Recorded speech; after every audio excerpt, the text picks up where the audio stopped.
السلام عليكم، كي دايرين؟ لاباس عليكم؟ اليوم حضرت معكم هذا الكاطو هذا ديال عيد ميلاد لاير كيك اللي معروف. كنتمنى الفيديو ينال الاعجاب ديالكم، ما غاديش نطول عليكم. تعالوا نشوفوا المقادير وطريقه التحضير. انا بالنسبه للجينواز راني حضرت واحد الفيديو قبل الطريقه ديال الجينواز. اليوم غادي نحضر معكم الكريمه ديال التغليف وكريمه الحشو. عندي هنا 5 ديال بياض البيض، عندي رشه ملح، وغادي نضيف عليها 250 غرام سكر حبيبات كيف ما كتشوفوا. هذا الكيك هذا غادي ندير لكم بطريقه سهله، وغادي تحضروه عندكم في المنزل احسن ما انكم تروحوا تشروه من برا. بالنسبه لهنايا البيض البيض، كما قلت لكم بيض البيض، البيض بدرجه حراره المطبخ، وكنديروا هنايا 250 غرام سكر، كنحطوا على حمام مريم. كنضيف عليه هنايا شويه ديال الفانيليا كيف ما كتشوفوا، وكنحاول ندوب هذاك السكر حتى يذوب تماما. يعني كتبقاي ديري التيست بايدك حتى كتحسي ديك الحبيبات ما بقاوش. من بعد كنديروا في الروبو، كنطرب مره شويه غير بشويه، ومن بعد كنزيد السرعه حتى كيتجمع هذاك الخليط، وكتولي واحد الكريمه تماسكه. يعني كتولي كيف ما كتشوفوا بحال هكا، ما كتبقى لاصقه، ما كطيحش، كتبقى واقفه صافي. من بعد غادي نضيف عليها، عندي هنايا زبده بدرجه حراره المطبخ، عندي هنا الزبده عندي 400 غرام. بالنسبه للزبده تكون احسن ما تكونش بارده، لان انا في الاول كانت بارده وحاولت اني نحطها غير في الكوزينه باش تطلق شويه. المهم ما خاصهاش تكون بارده بزاف، وما خاصهاش تكون تاني سايحه دايبه. كتبدا تضيفوا بشويه تدريجيا بحال هكا، ولكن السرعه تكون يعني منخفضه، ما تكونش السرعه عاليه بزاف، حتى كنكمل ديك الكميه كلها. وكتشوفوا بهذا الشكل كتكتل، ما تخافوش، غير بقاو تطربوا حتى كتحصلوا على بحال هاد الكريمه بحال هكا، وكتعاودوا تجروا من الجوانب، تجيبوهم الوسط، وتعاودوا تاكدوا بان كل شيء تخلط مزيان وتطربوا مزيان، والكريمه ديالكم ها هي واجده. هذه هي الكريمه اللي تحصلت عليها. المهم بقاو تضربوها بحال هكا بالباستيل بحال هكا باش تحيدوا من هذوك الهواء اللي فيها، باش كتجي سهله في الليساج. غادي نحضر دابا الكريمه ديال الحشو. عندي هنايا بودره كريم شونتيي، وغادي نضيف عليها الحليب بارد. ديما الطريقه الكريم الشونتيي خاص يكون مثلا الى كاس كريم شونتيي، الحليب يكون نص كاس بارد، حليب بارد. كتكون يعني البودر شونتيي دوبل ديال الحليب صافي. هنايا كنطرب مزيان حتى كيتجمع داك الخليط، كيولي بحال هذا كتولي بحال هذا الشكل بحال هكا. هذه هي الكريمه اللي البودر اللي استعملت. وغنجي هنايا في الجينواز ديالي غادي نسقيها. درت هنايا عصير اورانج، عصرته وضفت عليه شويه ديال الماء، خففته ودرت عليه واحد المعلقه ديال السكر باش يحيد داك الجهد والحموضه ديال الاورانج. هنايا في الجناب كندير كريمه الزبده، طبعا هي الاولى في الجناب، وفي الوسط كندير كريم شونتيي. دائما هذه هي القاعده باش الكريمه ما تخرجش لكم من الجناب، وحتى الحشو اللي غادي تضيفوه في الوسط حتى هوايا ما يخرج لكم في الجناب. انا حضرت هنا واحد الكولي هنايا ديال المانغ، تجديت المانغو، عصرته يعني ضربته في الروبو، وضفت عليه واحد المعالقه كبيره ديال النشا، وحطيتهم على النار حتى كينحس به غلا وبدا كيتجمع الخليط. ومن بعد زولته وخليته تيبرد. طبعا عاده يمكن لكم تستعملوه في الحشو حتى يبرد الخليط. درت انايا هنايا درت المانغو ودرت الفريز. هو الحشو كيبقى اختياري، يعني ممكن ديروا دي مورسو بحال هكا، ماشي بالشرط انكم ديروا بحال هكا، غير تقطعوه بحال هكا وتحطوه في وسط الكيك ديالكم، المانغ ولا الفريز ولا اللي حبيتو. هنايا عاوتاني نفس الطريقه. غادي جبت الطبقه الثانيه، سقيتها طبعا كما قلت لكم بالعصير ديال الاورانج. حتى بالنسبه للسقيه يعني الا بغيت ما عندكمش ماشي مشكل، ممكن تضيفوا غير شويه ديال الماء وتضيفوا عليها سكر فانيليا وشو معلقه ديال السكر تكون عامره بحال هكا، وتحطوهم على النار تيذوب هذاك السكر مزيان، وتسقوا به لاجينواز ولا تسقوا بالحليب كما تحبوا. كل واحد يدير الطريقه اللي كتوالمو على حساب الذوق ديالو. صافي هنايا كما العاده كما شفتوا في الفيديو درت الجوانب بالكريمه الزبده والوسط كريم شونتيي، وفي الحشو كيف ما شفتوا هنايا درت الكولي ديال الفريز.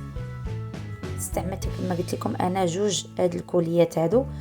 البنات من لي كولي ما تخافوش منهم، الا مثلا درتو كميه كثيره ولا شي حاجه راه تعاودوا تعينوا يعني تخبوهم تاني ديروهم في صاك غذائي وديروهم في المجمد كيبقاو عندكم يعني ما تيخسروش.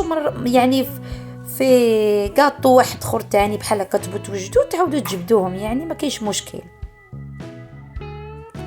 صافي هنايا غنكمل الطبقات كاملين. درت الطبقه الاولى والثانيه ودابا سقيت هذه، كنظن هذه الثالثه بنفس الشيء، عصير برتقال ولا حتى اللي عندكم مناضه فانطا ديروها، يعني ماشي بالشرط ديروا الاورانج ولا ديروا كما قلت لكم انا عندكم بزاف الاختيارات. صافي كندير كريمه الزبده هنا كتخلي الكريمه ولا لي كولي اللي كتحشو من الداخل انها بحال كتبروتيجيها، ما كتخليش الحشو يخرج على برا، وتبقى الكريمه ديالكم محافظه على يعني على الحشو الداخل ما يخرجش على برا. صافي هنا غنبقى ندير نفس الطريقه. هنا كنظن عاوتاني غندير المونك، كديروه في الوسط وحاولوا تفادوا الجناب، غير الوسط بحال هكا. وبالنسبه لهاد الكولي انا درتو شويه يعني مطلوق، بغيتو ديروه نتوما يعني شويه متماسك ممكن ديروه متماسك. دابا كيبقى شوفوا كيبقى على حسب الذوق، كاين اللي كيبغيه انا عجبني هكا حسن، يعني غير اللي خفتيه يخرج لك على برا من الاحسن ديريه شويه متماسك. ولكن الا درتي هاد الطريقه ودرتي الكريمه من الجنب ما تخافوش يعني ما غاديش يخرج. بالنسبه لي انا ما خرج.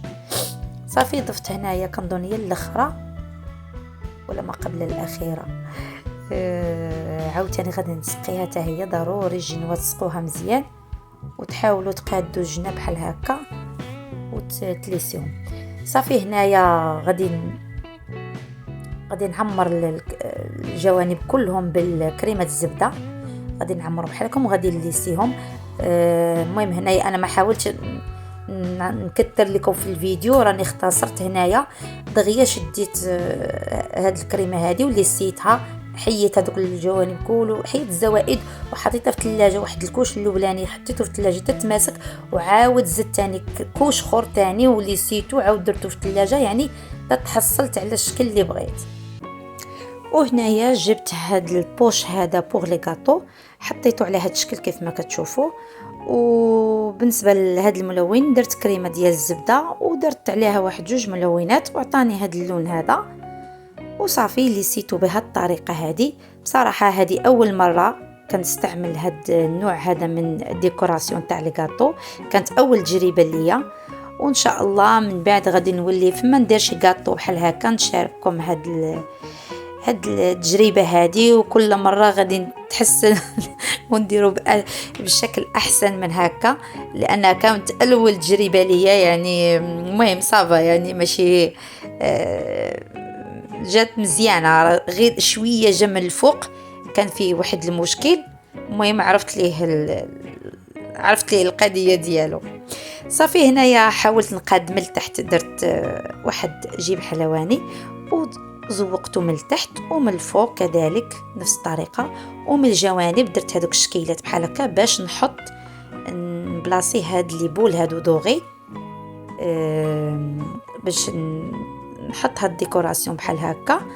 درت هاد لي بول هادو اللي بتي درتهم هنايا، والفوق حاولت ندير وحده كبيره وحده صغيره وحده متوسطه، يعني الجوانب درتهم قد في الطاي باش يجوا مقادين، والفوق درت وحده كبيره وحده متوسطه وحده صغيره باش نديكوري بها. المهم الديكوراسيون كيبقى على حسب شنو عندك انتي وشنو موجود وشنو بغيتي ديري واش بغيتي يعني من المناسبه. ممكن انتي تكتبي مثلا شي حاجه، ممكن ديري دي فلور بالكريمه، يعني انتي كيبقى لك الشكل كيبقى على حسب ذوقك وعلى حسب المناسبه. ومن بعد ضفت واحد بتيت توش تاني بهذاك الورق ديال الورق الذهبي ديال الكاطو. طبعا درته في الجوانب بحال هذا الشكل بحال هكا. صراحه جا مواتي وجا زوين بزاف. انا تعجبني الكاطو اللي فيه قوه الديكوراسيون، وتعجبني نجرب شي حاجه جديده كل مره. كنحاول اني ندير شي حاجه جديده، منها كنتعلم ومنها كنبغي نجرب الجديد، ما تنبغيش نبقى نمشي بنفس الستيل. صافي ومن بعد غادي نحط هذيك ديال هابي بيرثداي حتى هي نديرها في الوسط كيف ما كتشوفوا.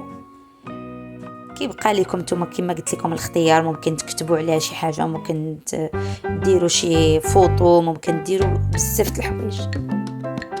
المهم هذا هو الكاطو اللي انا حضرت. انا بصراحه انا عجبني الكاطو وبزاف، صيغتو جربتي حاجه جديده. انا تعجبني نجرب، ما تنبغي نزعم، يعني مادام انا دايره غير لداري ولوليداتي، يعني علاش لا اني ما نجربش شي حاجه جديده. قطعت معكم الكاطو باش تشوفوه من الداخل. صراحه المذاق جاء روعه، حيت فيه بزاف ديال المذاق، يعني عندك المانغو، عندك الفريز، وعندك الكريمه ديال الفانيليا، وكريمه الزبده السويسريه معروفه، راها واعره وبنينه بزاف. جربوها ما غاديش تندموا. وكنقول لصحاباتي اللي دخلوا جداد نقول لهم شكرا على الاشتراك ومرحبا بكم في قناتي، وكنقول لكم تابعوني. وخا انا بدلت شويه ستيل ديال لي فيديوهات، ماشي مشكل، مره هكا. وكنقول لكم شكرا بزاف، وان شاء الله نشوفكم تاني في فيديو اخر ان شاء الله. مع السلامه.